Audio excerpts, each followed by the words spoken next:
감사합니다. 오늘 지난 시간에 이어서 베냐민 살리기 위한 숙고 두 번째 시간입니다. 우리가 잘 아는 대로 이스라엘 백성들은 두 번, 세 번 내전을 겪게 되어지죠. 그리고 베냐민 지파가 완전히 이절어지고 나서야 싸울 때는 몰랐는데 그죠? 제정신으로 돌아온 것을 우리가 지난 시간에 생각했습니다. 이스라엘의 분노로 말미암아서 12지파 가운데 하나인 베냐민 지파가 이제는 종자가 말라버렸어요. 한 600명 정도밖에 남지 않은 것을 우리가 지난 시간까지 생각했습니다. 그래서 지정신이 돌아오니까 베냐민 지파가 없어진 것을 깨닫고 이스라엘 11지파가 여전히 총회 가운데 있으면서 이 일을 우리가 어떻게 할까? 그래서 어쩌든지 베냐민 지파를 살려야 되지 않겠느냐 하고 모여서 오늘한 것을 우리가 생각해 보았습니다. 그런데 서원이 있었거든요. 어떤 서원이 있었냐면 우리 딸을 절대로 그들에게 주지 않겠다. 어떻게 하면 서원을 어기지 않고, 그죠? 이 남은 베냐민의 600명의 이 남자들에게 말입니다. 아내를 구해줄 수 있느냐. 이것이 그들의 최고의 관건이었습니다. 그래서 대책을 세우고 그 다음에 실행하는 것이 사사기 21장의 내용인 것을 우리가 잘 알고 있습니다. 싸울 때는 화가 나서 싸웠는데 말입니다. 막상 싸움이 마치고 끝나고 나니까 제정신이 드니까요. 공연히 이 짓을 했다 싶은 생각이 드는 겁니다. 우리가 홧김에 저지르기는 참 쉽습니다만은 수습하기가 어렵다는 사실을 잘 알고 있습니다. 그리고 이스라엘 백성들이 모여서 2단계로 계획을 했습니다. 첫 번째 단계가 뭐냐면 총회에 안 들어온 것들을 챙겼어요. 그들이 전에 총회에 오지 않은 사람은 반드시 우리가 진멸하겠다고 그렇게 맹세한 것이 생각이 난 것입니다. 저들은 총회에 오지도 않았으니까 서원도 안 했습니다. 그죠? 그래서 그들의 딸을 빼앗아 줘도 서원을 어기는 것이 되지 않습니다. 어떻게 했습니까? 그래서 길랏 야베스라는 곳에 12,000명의 아주 용맹한 군사들을 보내었어요. 같은 동족임에도 불구하고 그죠? 어쩌면 죄가 없습니다. 단지 총회에 모이지 않았다는 이유만으로 말입니다. 마치 독재 시대와 같은 마음을 가지고 그들을 진멸하고 전혀 400명만 남겨서 그들을 이제 빼앗아 와서 베냐민 지파의 400명의 주고 평화를 선포한 것을 우리가 지난 시간까지 생각했습니다. 그런데 600명이니까 400명을 줘도 아직도 몇 명이 모자랍니까?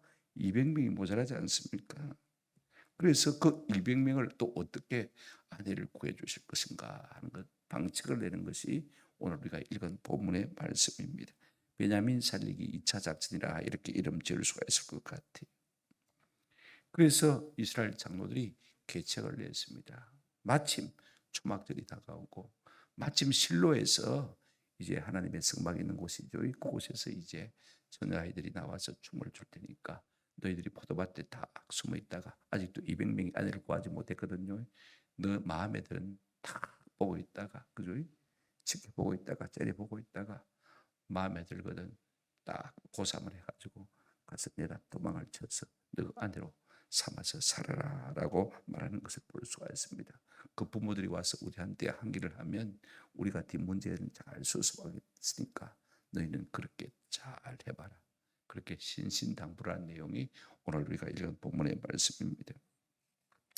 문제는요, 이스라엘 백성들이 베냐민 지파 살리기 운동을 한다고 하면서도 여전히 인간적인 수단과 방법을 동원하고 있다는 사실을 볼 수가 있습니다.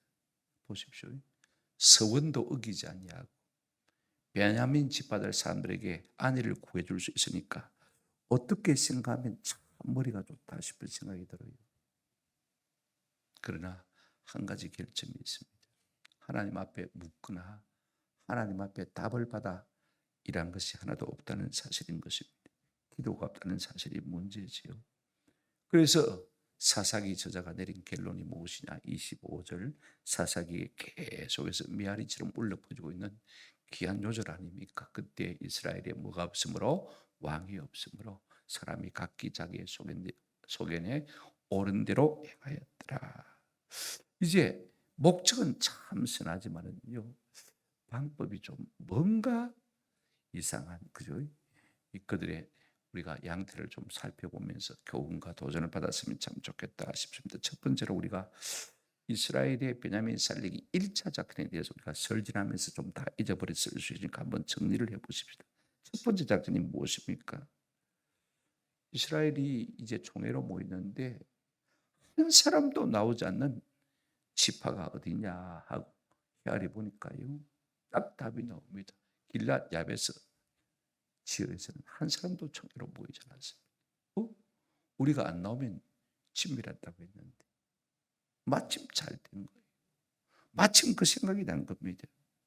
그래서 12,000명의 참 정예 용사를 보내었어요. 이 길랏 야베스를 진멸하고 처자 400만만 남겨서는 거죠. 그들을 끌고 와서 베냐민 지파 600명 중에서 400명의 아내로 구해주고 평화를 선언한 것을 우리가 지난 시간에 살펴보았습니다.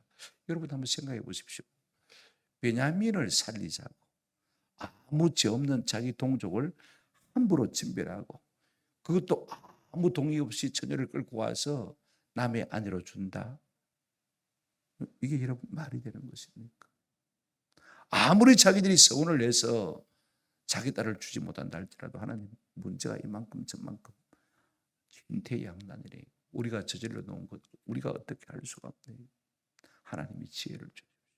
하나님이 능력을 주십시오. 그랬다면 길랏 야베스 사람들을 죽이지도 아니하고 그 처녀를 강제로 끌어다가 남의 아내로 내던지지도 아니했을 것인데 그들이 겪을 불행을 우리가 한번 생각해 봤습니까?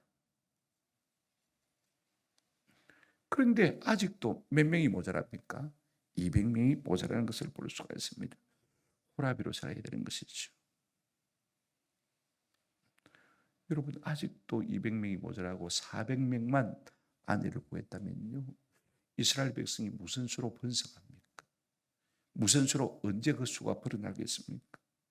그래서 이스라엘 백성의 장로들이 남은 200명도 우리가 아내를 구해주자 그렇게 지금 생각하고 있는 것을 볼 수가 있습니다. 제일 쉬운 것은 자기 딸들을 주면 되죠. 그런데 뭐가 걸립니까? 자기들의 서운한 것이 걸립니다. 우리가 우리 딸을 주면 우리가 저주를 받을 것이다 맹세한 것이 있지 않습니까? 18절 한번 보시면요, 그러나 우리가 우리의 딸을 그들의 아내로 주지 못하리니 이는 이스라엘 자손이 맹세하여 이르기를 딸을 베냐민에게 아내로 주는 자는 저주를 받으리라 하였음이로다. 아무도 안 주겠다고, 베냐민 지파를 이제부터는 이방인처럼 여기겠다고 그렇게 하나님 앞에 서원했기 때문에 그렇습니다.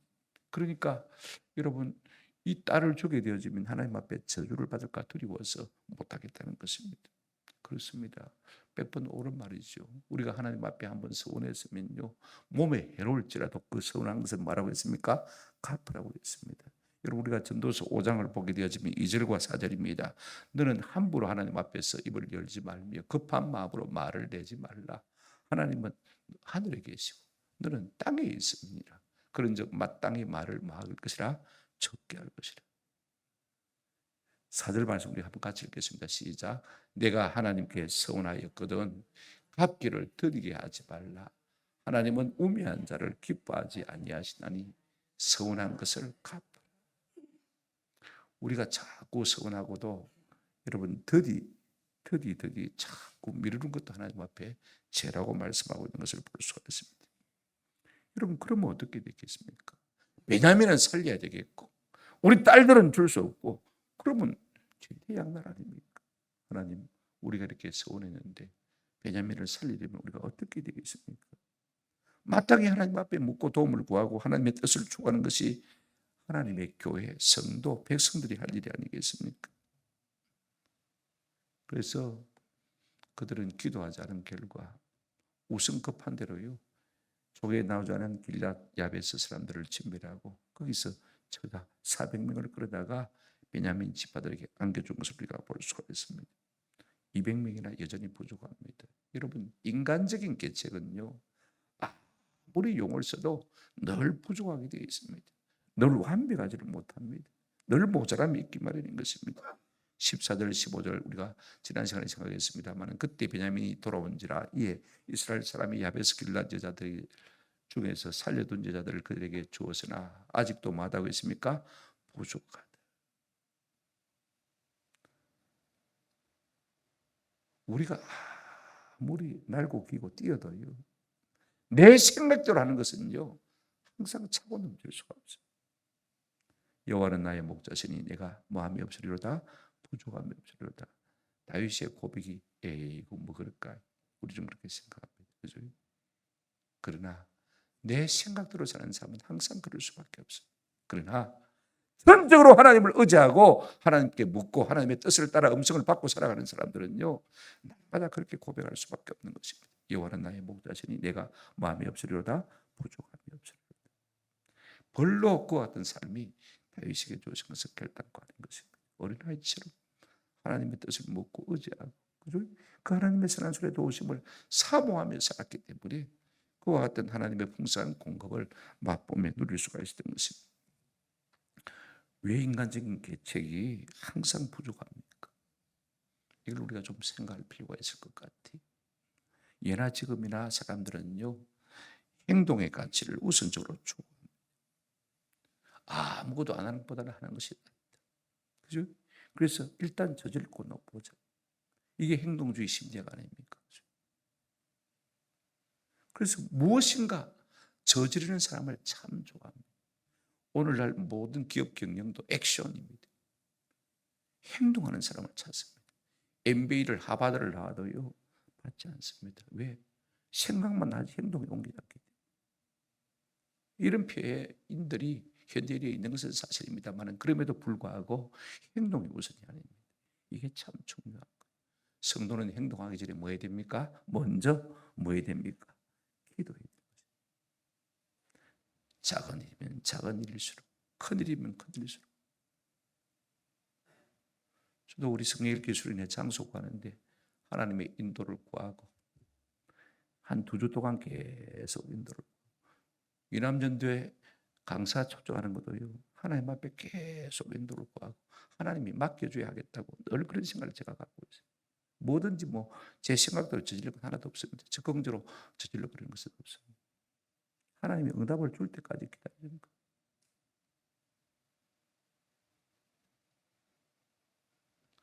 이스라엘의 실패의 원인이 뭐냐?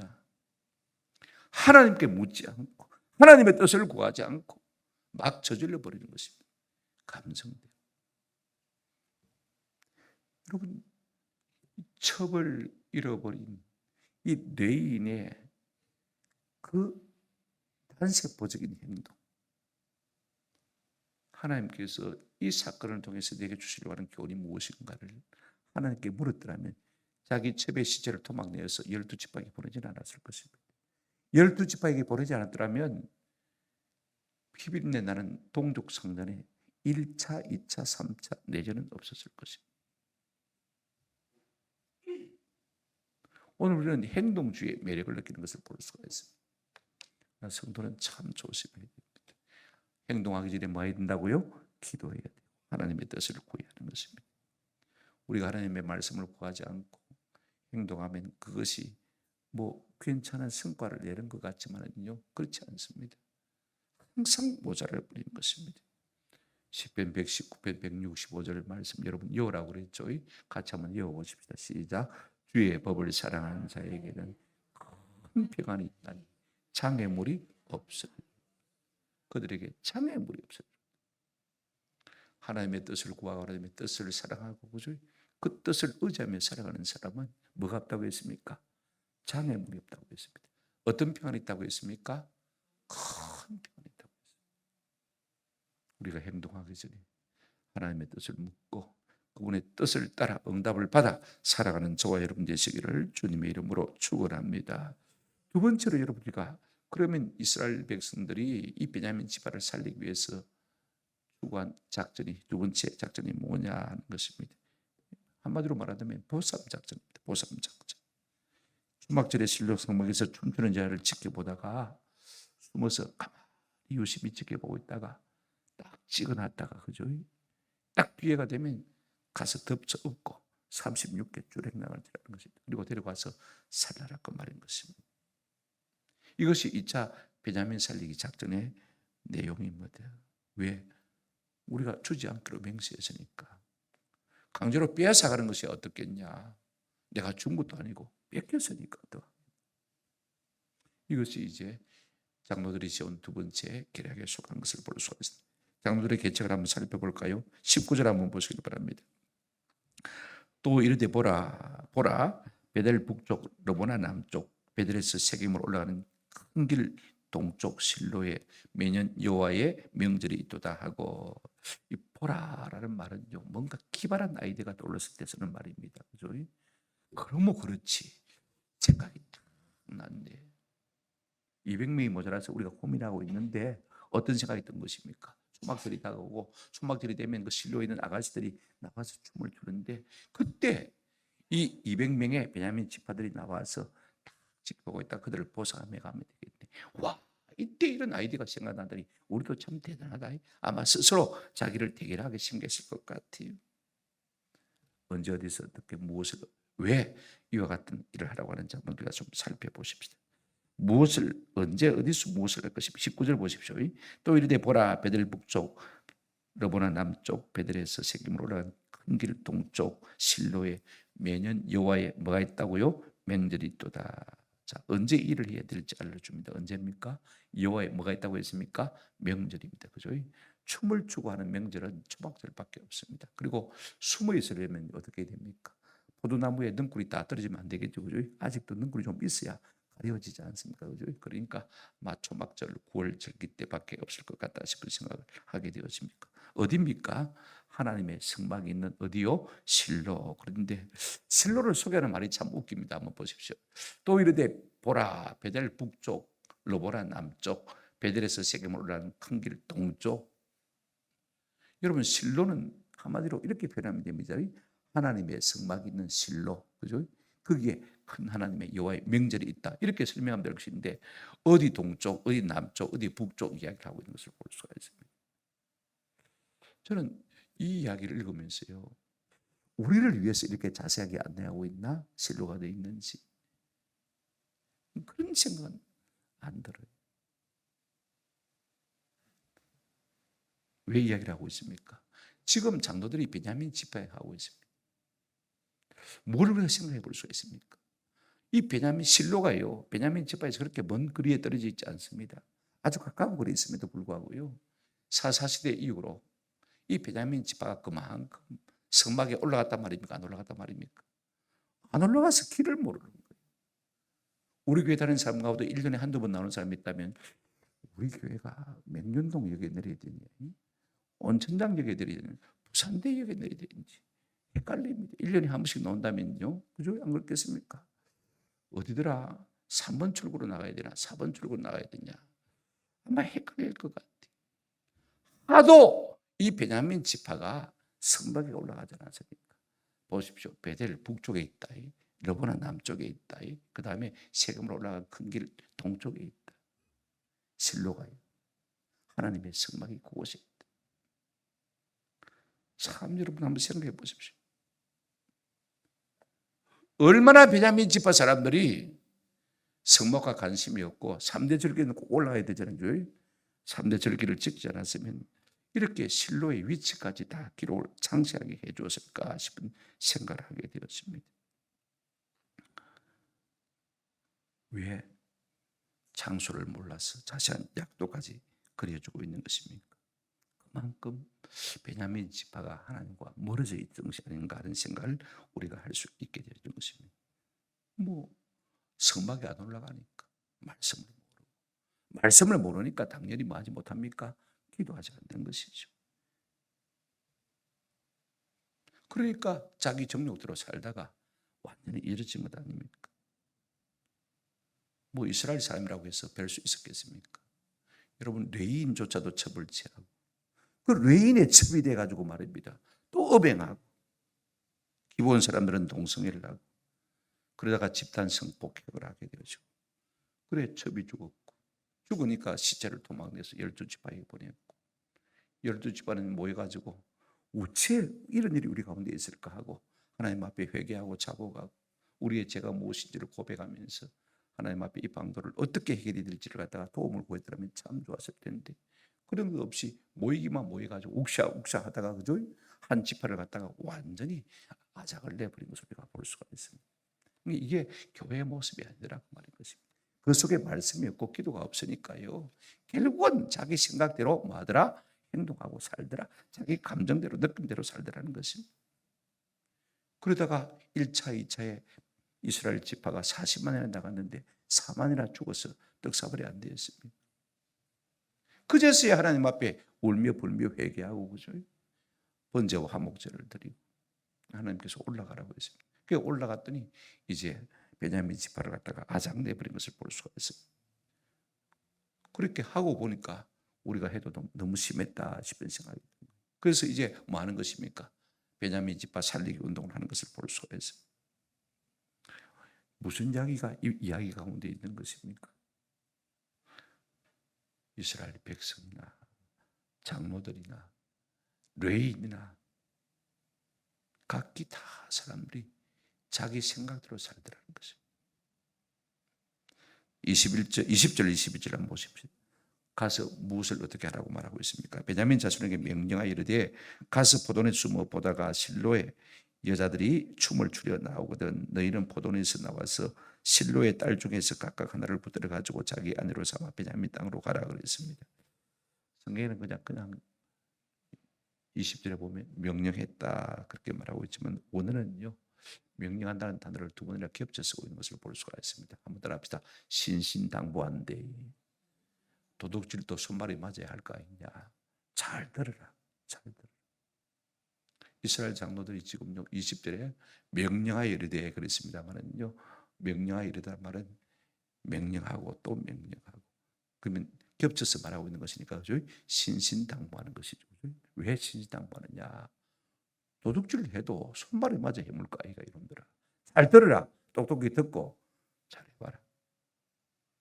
어쩌면요 교사법입니다. 장로들이 교사법. 그렇게 하면 됩니까? 안 됩니까? 안 되는데 뭐라고 말하고 있습니까? 너가 아직 200명 마누라 못 구했지? 200명이 나와봐라.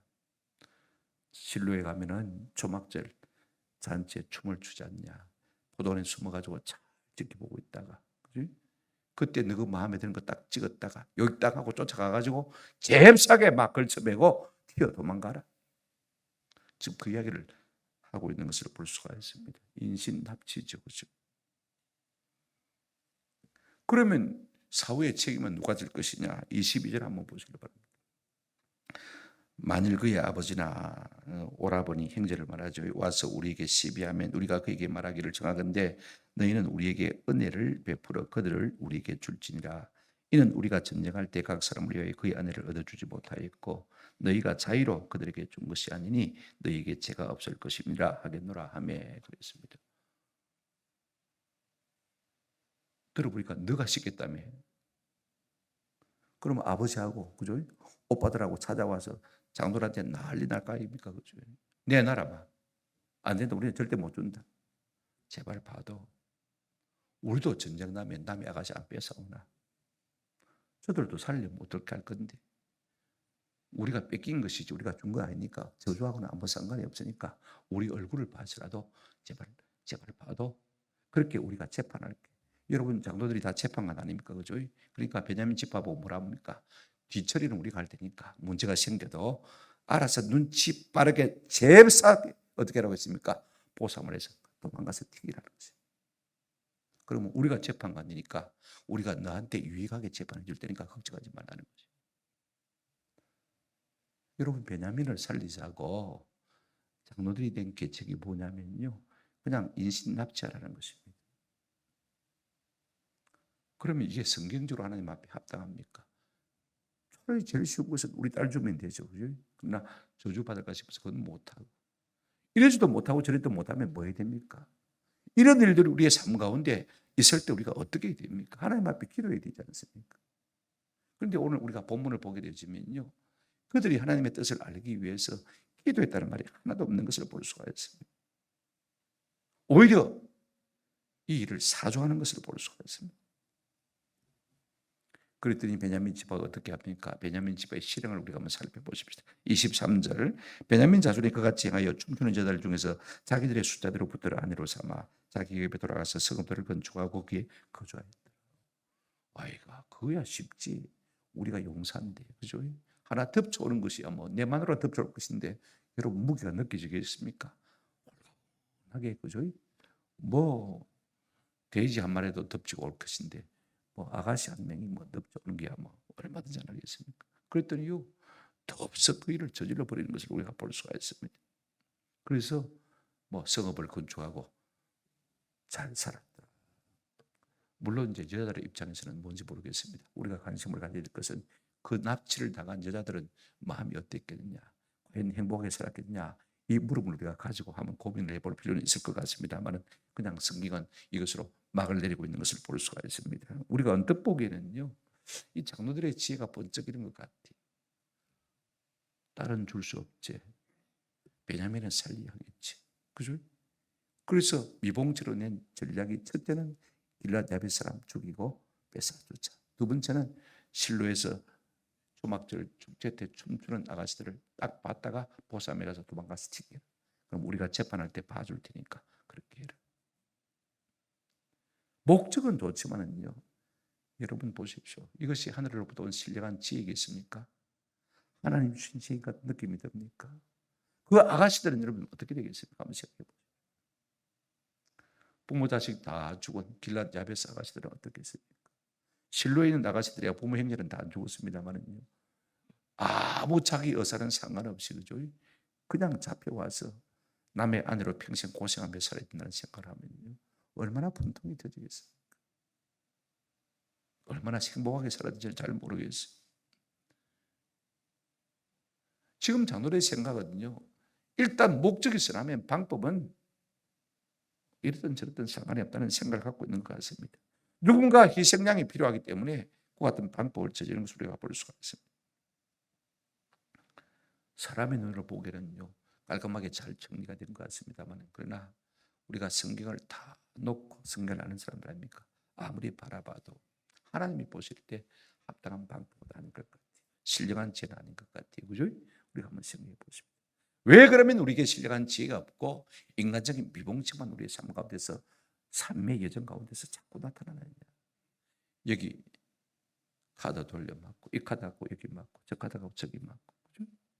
왜 우리의 삶을 가운데서 이와 같은 일들이 일어나느냐. 하나님 왜 내가 이 모양 이 꼴입니까? 내 사는 것이 왜 이렇습니까? 내 문제가 뭡니까? 돈을 함부로 낭비하기 때문에 그렇습니까? 계획성이 없어서 그렇습니까? 우리가 이런 걸 하나님 앞에 물어봐야 되잖아요. 그러면 하나님께서 지혜를 주실 것이고 은혜를 주실 것이고 결단할 수 있는 능력을 주실 것인데 지금 뭐 우선 편하다고 장로들은 그 일을 저질러 버리는 것을 볼 수가 있습니다. 그렇다면 이 모든 일에 대한 성경의 결론 세 번째 그죠? 평가가 뭐냐? 25절 한번 보시길 바랍니다.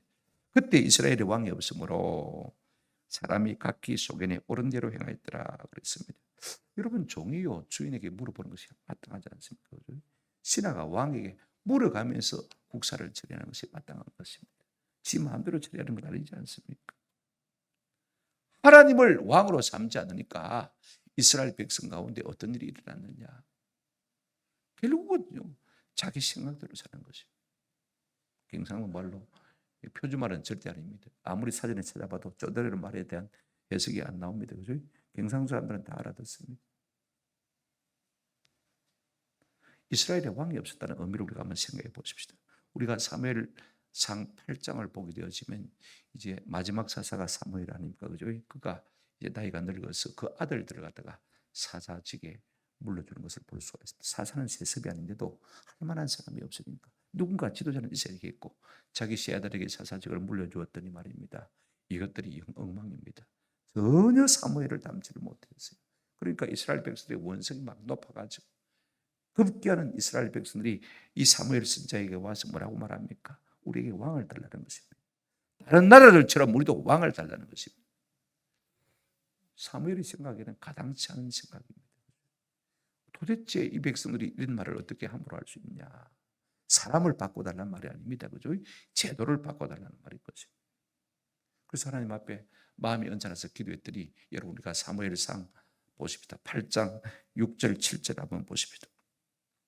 8장 6절 7절 우리에게 왕을 줘 우리를 다스리게 하라 했을 때 사무엘이 그것을 기뻐하지 아니하고 여호와 앞에 기도하며 하나님 뭐라고 말씀하셨습니까? 여호와께서 사무엘에게 이르시되 백성이 네게 한 말을 다 들으라. 이는 그들이 사무엘 너를 버림이 아니요 한번 따라합시다. 나를 버려 자기들의 왕이 되지 못하게 함이니라. 여러분 이스라엘 백성은 누가 왕이냐면 하나님이 왕. 사람 사사를 통해서 통치하고 있지만은요 하나님이 다스리시는 것이에요. 그런데 이스라엘 백성들이 하나님의 통치를 받지 않고 하나님의 왕 되심을 인정하지 않으니까 사사 시대가 그 모양 그 꼴이 됐다는 것이. 이 말이 참 중요합니다. 이스라엘 백성이 너를 버림이 아니라 사무엘 이를 버린 게 아니다. 누구를 버렸다고요? 나를 버려서 왕이 되지 못하게. 교회는 누가 왕입니까? 하나님이 왕입니다. 사람 누가 내 마음에 안 든다고 해서 제도받고자 함부로 그럴 수 있습니까? 그럴 수 없는 것이죠. 이게 참 중요해요. 그렇다면 오늘 우리의 왕은 과연 하나님인가 한번 깊이 생각해 볼 필요가 있을 것 같아요.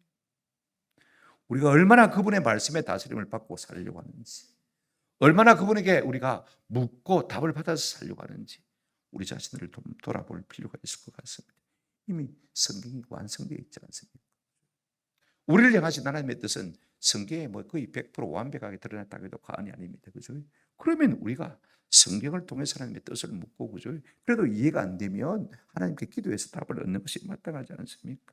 뭐가 그리 바쁜지, 뭐가 그리 똑똑한지, 뭐가 그리 급한지 우리는 성경을 들여다볼 생각조차 하지 않습니다. 여러분, 우리 아침에 자고 일어나거든요. 한 장이라도 해서 읽으려고 여러분 한번 애를 써보시면 참 좋습니다. 5분도 안 걸립니다. 한 장 읽는데. 그렇지 않습니까? 물론 10편, 110편이야 상당히 깁니다. 그죠? 그 한 20분 읽어야 다 읽을 거예요. 그죠? 그런 긴 장도 있지만은요. 10편 1편 1편 같은 것들은 그죠? 10편 133편 것들은요. 뭐 1절짜리도 있고 3절 뭐 2절짜리도 있고 하니까 그죠? 우리가 얼마든지 읽을 수 있습니다. 제가 기숙교에 있을 때 어떤 교수님, 지금 교수님 됐죠. 기숙사방에서 이제 경건을 계속 가져야 되고 1절을 썼는데 형님 오늘 성경 몇 장 읽었어? 나 5장. 맨날 5장 읽었다고 그래요. 한 번도 읽은 거 못 봤는데 누워서 묵상했대. 누워서 묵상했다.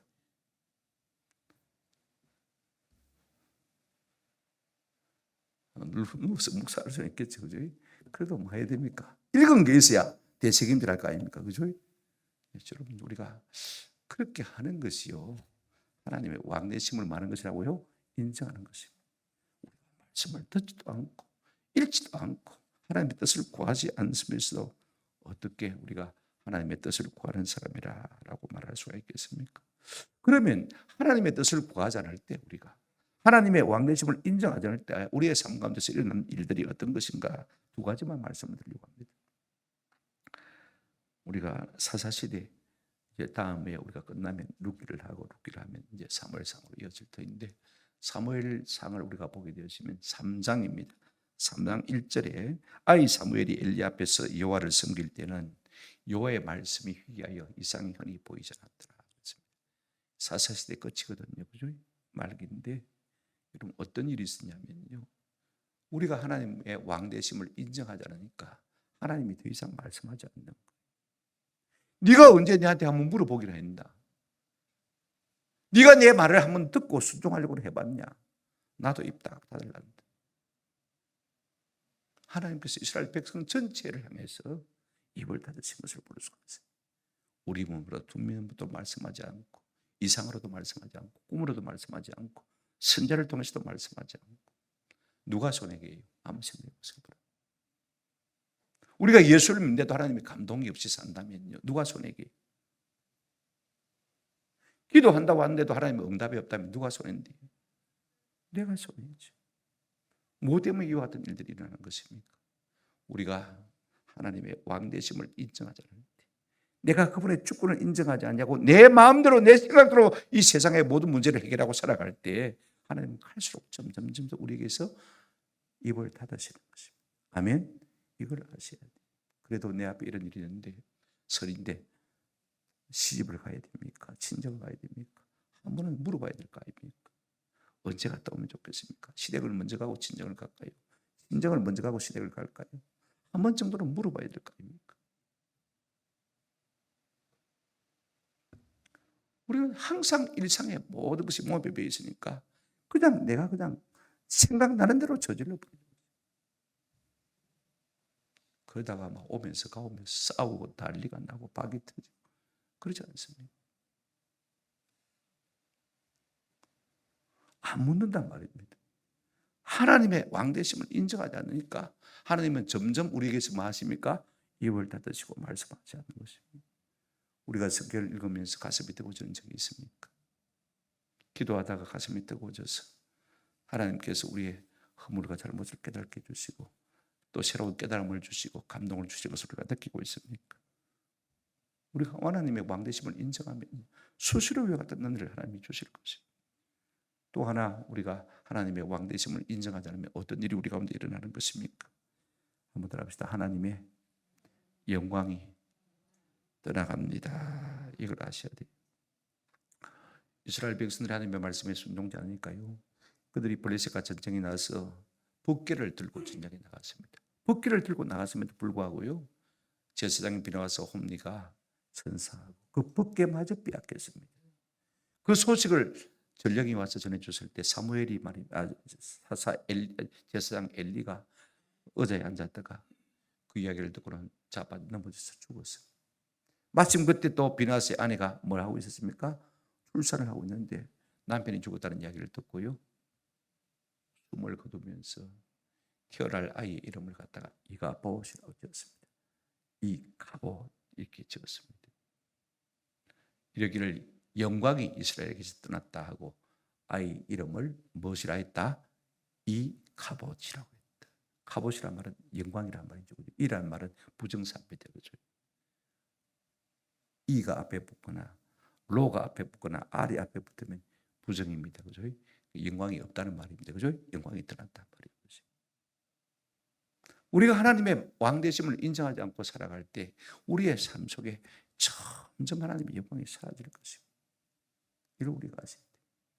하나님의 영광이 내게서 자꾸만 떠나가고 있다는 것을 느껴지면요, 우리가 다시 하나님을 붙들어야 돼요. 하나님 왕되심을 인정합니다. 이게 참 중요합니다. 그럴 때 다시 우리에게 돌아오셔서 말씀하시고 하나님의 영광을 우리 가운데 회복시켜 주실 줄로 믿습니다. 말씀을 맺습니다. 그렇다면 우리의 왕은 누구십니까? 세월이 흘러서 베냐민 지파가 이제 다시 번성해집니다. 번성해졌으니까 이스라엘의 초대 왕이 누굽니까? 누구죠? 사울. 사울이 어느 지파 사람입니까? 베냐민 지파 사람입니다. 어디 사람입니까? 기브아 사람입니다. 완전히 이절에서 망하고 없어야 될 지파임에도 불구하고 그 성 사람임에도 불구하고 하나님께서 이 사울을 귀하게 보시고 뭘 세우셨습니까? 왕으로 세우셨습니다. 조상들의 전력을 모를 리가 전혀 없었습니다. 그러면 하나님 앞에 얼마나謙卑되겠습니까? 나 같은 가문의 사람을 왕으로 세워주셨으니까 내가 하나님을 왕으로 삼고 절대 하나님의 주권을 따라서 순종하며 살겠습니다. 또 다짐해야 되는데 처음에야 그랬죠. 차츰 이 사울은 어떤 사람이 되었습니까? 처음에는 하나님의 뜻대로 살려고 몸부림쳤습니다만은요, 나중에는 갈수록 자기 생각대로 살았습니다. 보십시오. 사무엘이 늦게 오니까 어떻게 했습니까? 제사장이 드려야 되는 제사를 자기가 드리지 않습니까? 그죠? 그 다음에 아말렉을 진멸하라고 했을 때 진멸하라고 했는데 소나 양 가운데서 좋은 것은 다 끌고 왔습니다. 여러분 전쟁에 나갔다 오는데 여러분 장수가 장군이 왕이 말입니다. 전리품이 없으면 허전하잖아요. 백성들이 뭐라고 생각할 겁니까? 인기가 뭐가 됩니까? 체면이 뭐가 됩니까? 하나님이 진멸하라고 하셨음에도 불구하고 자기 인기와 자기 체면을 위해서 뭐 했습니까? 그것들을 끌고 온 것을 볼 수가 있습니다. 그래서 하나님께서 이미 내가 사울을 뭐했다? 버렸다. 이게 참 중요합니다. 여전히 사울은요, 사사기적인 사고를 갖고 있는 것을 볼 수가 있습니다. 아멘. 그런가 하면 다윗은 어떤 왕입니까? 그런 말씀대로 살았습니다. 그런 사사시대를 종식시킨 왕입니다. 왕정시대를 새롭게 연 사람입니다. 어떤 사람이냐? 그가 블레셋의 침공에 왔습니다. 그러면 우리가 어떻게 됩니까? 왕이니까 오토매틱입니다. 그죠? 야! 방비! 일곱 나 뭐해? 빨리 나가. 물을 필요도 없습니다. 근데 우리가 사무엘상 23장을 보게 되어지면요, 블레셋이 눈앞에 쳐들어와 있음에도 불구하고 하나님 올라가서 치니까 말리까 묻고 앉아 있습니다.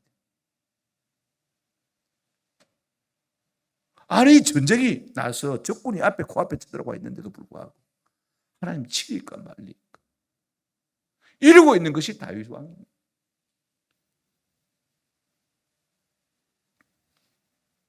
우리가 이런 사람이 되기를 주의 이름으로 축원합니다.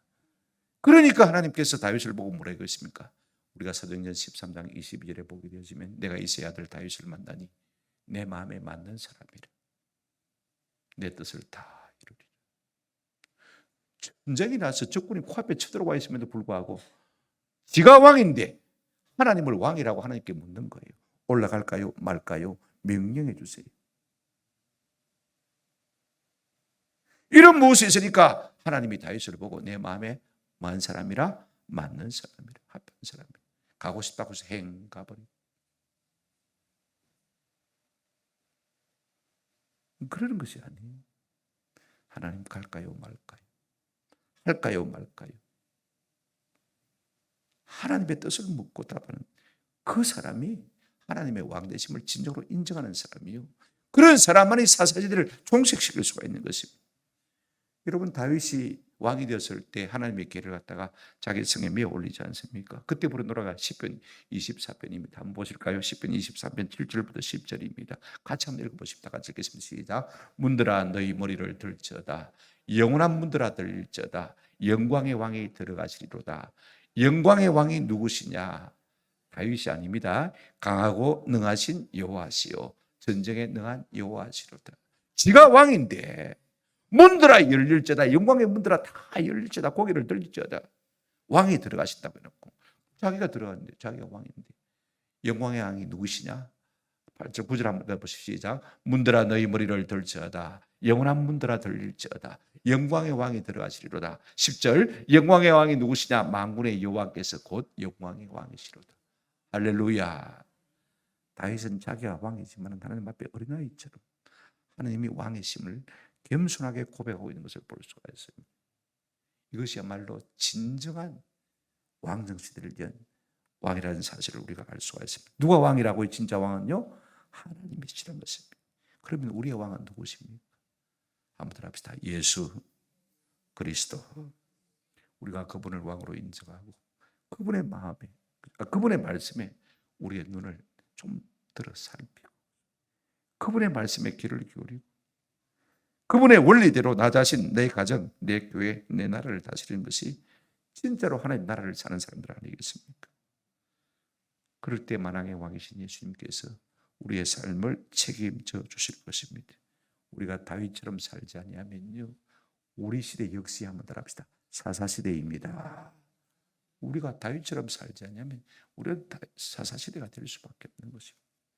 오늘 우리 모두가요, 하나님을 왕으로, 예수 그리스도를 나의 왕으로 모시고 살면서 진정한 하나님의 왕되심을 인정하는 왕정시대를 살아가는 저와 여러분 되시기를 주님의 이름으로 축원합니다.